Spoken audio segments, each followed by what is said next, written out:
Bismillahirrahmanirrahim. Assalamualaikum warahmatullahi wabarakatuh.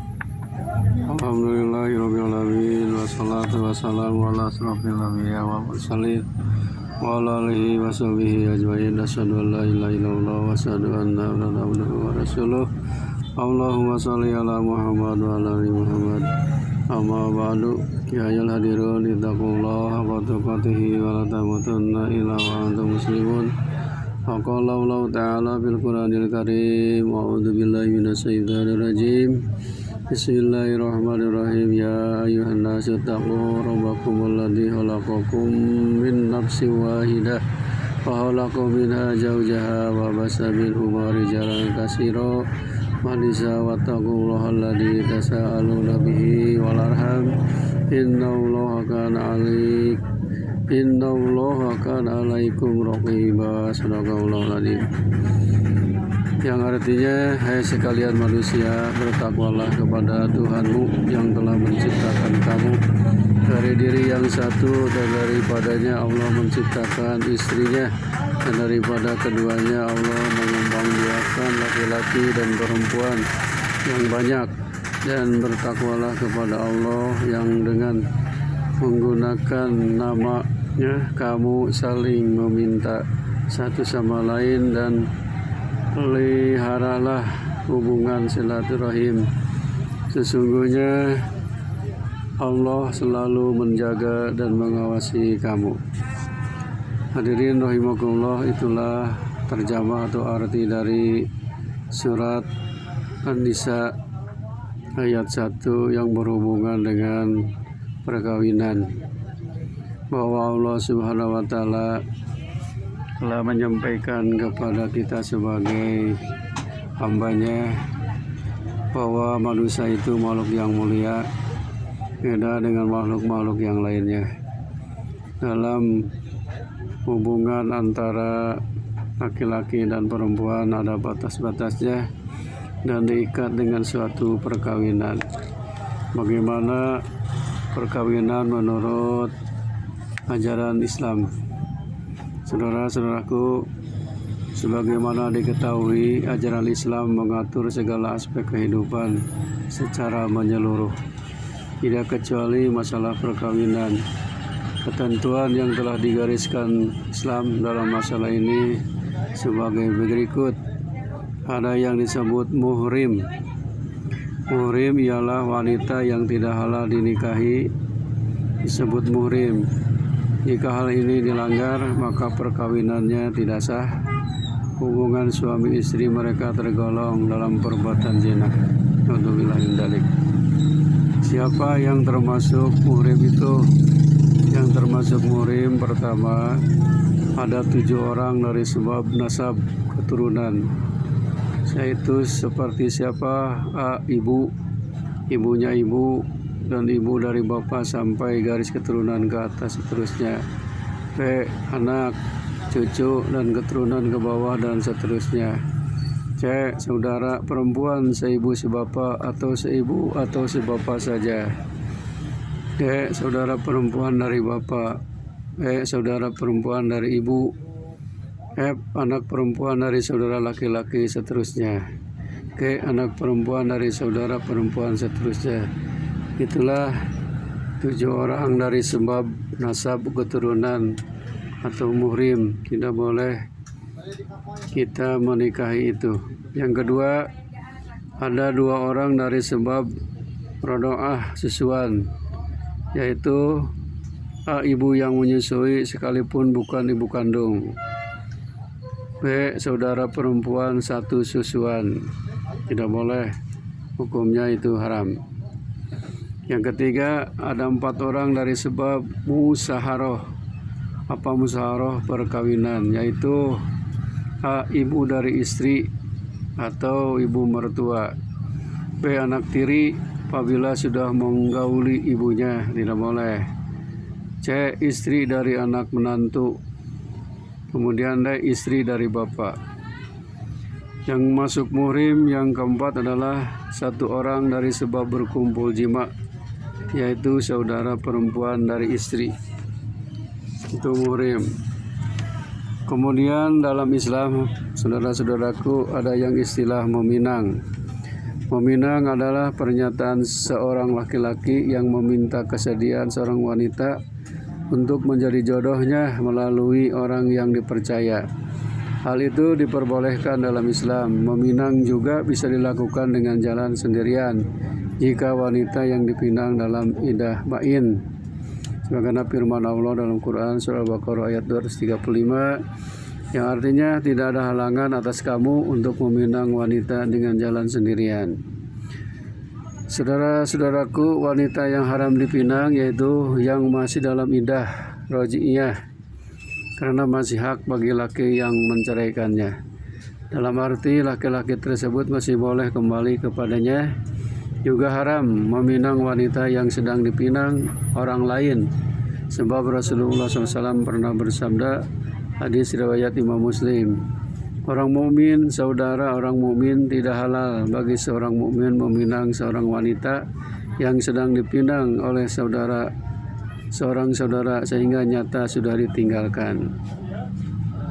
Sebelum meminang wanita, laki-laki boleh melihatnya lebih dahulu. Sebagaimana sabda Rasulullah SAW, apabila salah seorang di antara kamu meminang seorang wanita, maka tidak berhalangan atasnya untuk melihat wanita itu, asal saja dengan sengaja semata-mata untuk mencari perjodohan, baik diketahui oleh wanita ataupun tidak. Hadis riwayat Imam Ahmad. Hadirin rahimakumullah, sebagian ulama berpendapat bahwa melihat wanita yang akan dipinang hukumnya sunnah, karena sabda Rasulullah SAW, apabila seorang di antara kamu meminang seorang wanita, kiranya dia dapat melihat wanita itu, hendaklah dilihatnya sehingga bertambah keinginan kepada perkawinan. Hadis riwayat Imam Ahmad dan Abu Daud. Apabila lelaki tersebut berhalangan untuk melihat langsung wanita yang akan dipinangnya, maka boleh mengirimkan seorang utusan wanita yang dapat dipercaya. Tujuannya supaya dapat mengetahui keadaan dan sifat-sifat wanita yang dipinangnya. Pengertian boleh melihat di sini terbatas pada wajah dan telapak tangan wanita yang akan dipinang. Dalam meminang seorang wanita, laki-laki menjauhkan beberapa hal di bawah ini, yaitu karena harta wanita tersebut. Rasulullah bersabda, barang siapa menikahi seorang wanita karena harta dan kecantikannya, niscaya Allah akan melenyapkan harta dan kecantikannya. Dan barang siapa menikahi karena agamanya, niscaya Allah akan memberi karunia kepadanya dengan harta dan kecantikannya. Yang kedua, karena mengharap status sosial yang lebih baik. Sabda Rasulullah SAW, orang siapa menikahi seorang wanita karena kebangsaannya dan kebawaannya, niscaya Allah tidak akan menambah kecuali kehinaan. Yang ketiga, karena kecantikannya. Sabda Rasulullah SAW, barang siapa menikahi seorang wanita karena ingin memiliki kecantikannya, mungkin kecantikannya itu akan membawa kerusakan bagi mereka sendiri. Dan janganlah kamu mengawini mereka karena mengharap hartanya, mungkin harta itu yang akan menyebabkan sombong. Tapi nikahilah mereka dengan dasar agama. Dan sesungguhnya hamba sahaya yang hitam lebih baik asal ia beragama. Hadis riwayat Imam Baihaqi. Dari ketiga hadis tadi jelas bahwa yang utama dari seorang wanita adalah agamanya. Sebab orang yang mengerti dan taat agama insya Allah berakhlak mulia. Dan hanya orang-orang yang mengerti dan taat kepada agamalah yang akan mendapatkan ridho Allah Subhanahu wa Ta'ala. Kemudian ada yang disebut hadirin akad nikah. Akad nikah adalah menciptakan ikatan, mengawinkan lahir batin seorang laki-laki dan seorang perempuan sebagai suami istri sesuai dengan syarat dan rukun yang telah ditetapkan. Tujuannya membangun keluarga bahagia untuk menjalankan syariat Islam. Diterangkan dalam ayat 21 surat Ar-Rum yang artinya, dan diantara tanda-tanda kekuasaannya ialah dia menciptakan untukmu istri-istri dari jenismu sendiri supaya cenderung dan merasa tentram kepadanya.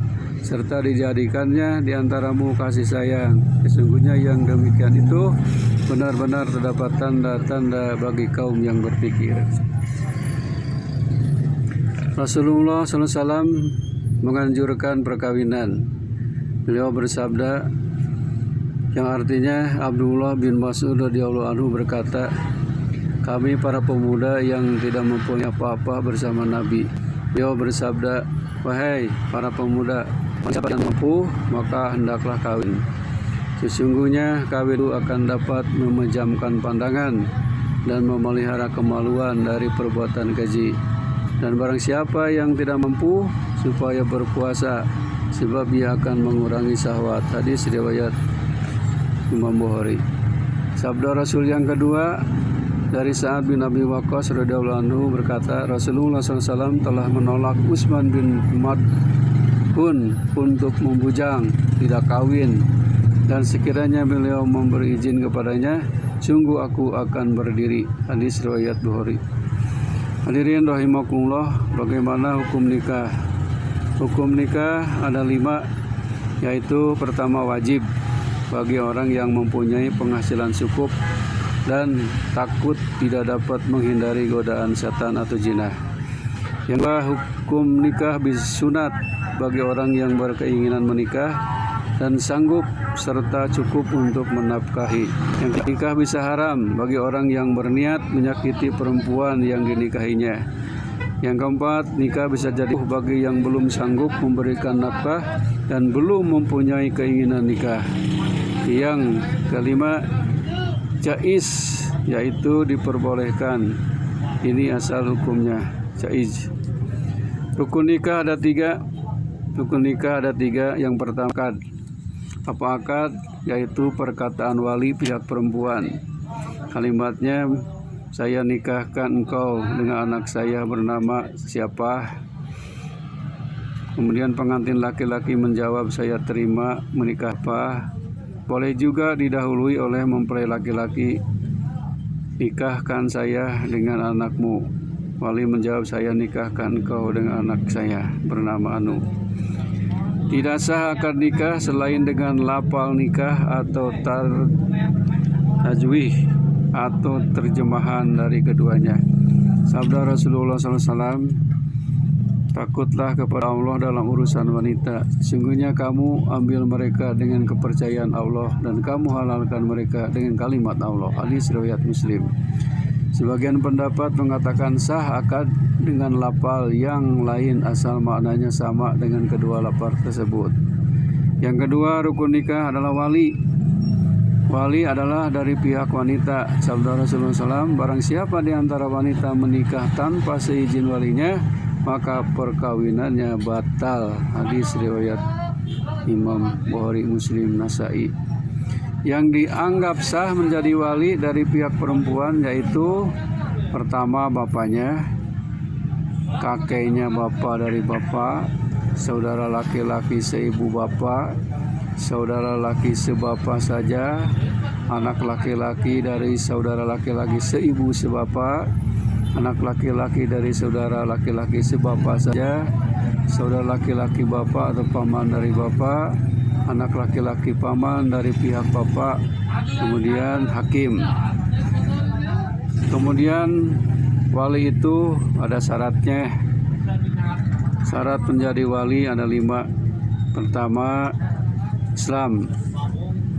Sebagaimana sabda firman Allah Subhanahu wa taala dalam surah Al-Maidah ayat 51, yang artinya, hai orang-orang yang beriman, janganlah kamu ambil orang Yahudi dan orang Nasrani menjadi wali.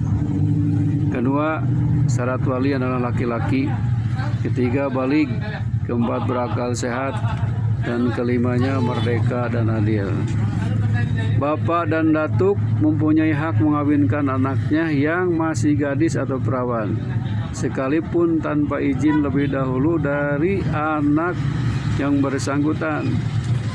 Sedang terhadap anaknya yang sudah janda, harusnya dengan seizinnya. Sabda Rasulullah SAW, wanita yang janda dan anak perawan dikawinkan oleh bapaknya. Hadis riwayat Daruqutni. Ulama-ulama yang memperbolehkan bapak dan datuk menikahkan tanpa seizin yang bersangkutan lebih dahulu memberi syarat sebagai berikut. 1. Tidak terjadi permusuhan antara anak dan bapak atau datuk. Kemudian dinikahkan dengan orang yang sedekat atau kupu. Ketiga, pihak lakinya mampu membayar mahar dan tidak kurang dari mahar misil sebanding.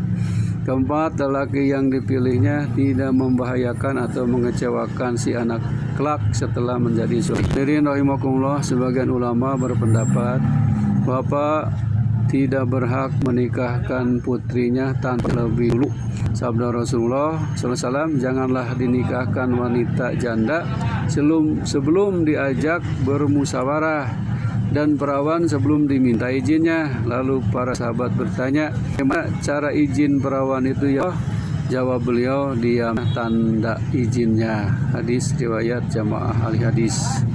Ketiga, 2 orang saksi. Sabda Rasulullah, tidak sah nikah melainkan dengan wali dan 2 orang saksi yang adil. Syarat-syarat saksi sama dengan syarat-syarat jadi wali. Hadirin rahimakumullah, di dalam perkawinan itu ada yang disebut mahar. Apa mahar? Mahar itu mas kawin. Suatu pemberian dari seorang laki-laki kepada seorang wanita yang dinilai disebut mahar.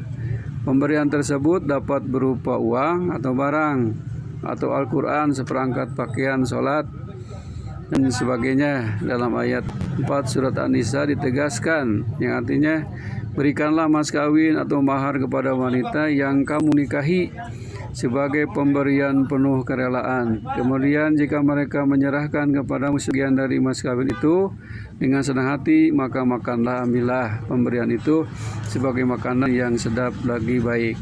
Mahar tergantung dari kemampuan suami atas dasar persetujuan istri. Hendaknya tidaklah berlebihan.